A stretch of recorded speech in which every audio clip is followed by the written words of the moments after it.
Malaysia calling visa নিয়ে আপনি যে সম্ভাব্য সময়ের কথা বলছেন তা নিয়ে বর্তমান পরিস্থিতি ও সাম্প্রতিক খবরের ভিত্তিতে একটি ধারণা নিচে দেওয়া হলো।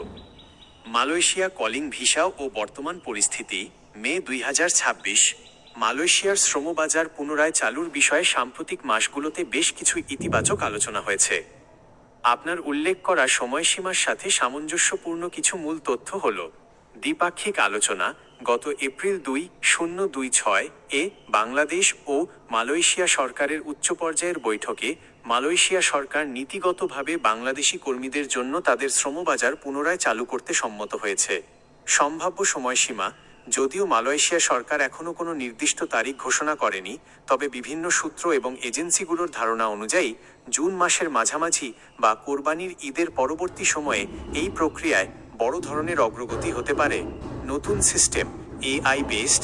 এবার নিয়োগ প্রক্রিয়াকে স্বচ্ছ করতে এবং দালালের দৌরাত্ম্য কমাতে মালয়েশিয়া সরকার একটি প্রযুক্তি নির্ভর ও এআই ভিত্তিক নিয়োগ ব্যবস্থা প্রবর্তনের পরিকল্পনা করছে।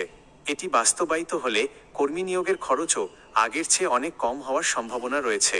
সেক্টর ভিত্তিক চাহিদা: মূলত নির্মাণ শিল্প, ম্যানুফ্যাকচারিং এবং কৃষি খাতের মতো নির্দিষ্ট কিছু সেক্টরের জন্য চাহিদার ভিত্তিতে এই কলিং ভিসা পর্যায়ক্রমে চালু হতে পারে।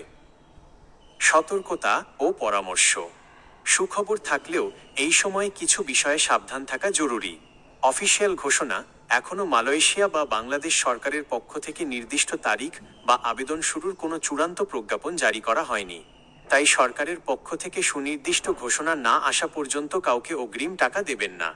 দালাল থেকে সাবধান: ফেসবুকে বা ইউটিউবে অনেক চটকদার বিজ্ঞাপনে মেডিকেল শুরু বা ভিসা শুরু বলা হতে পারে।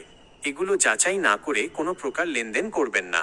বৈধ এজেন্সি: ভিসা প্রক্রিয়া শুরু হলে সবসময় জনশক্তি কর্মসংস্থান ও প্রশিক্ষণ ব্যুরো বিএমইটি অনুমোদিত এবং বৈধ রিক্রুটিং এজেন্সির মাধ্যমে যোগাযোগ করুন।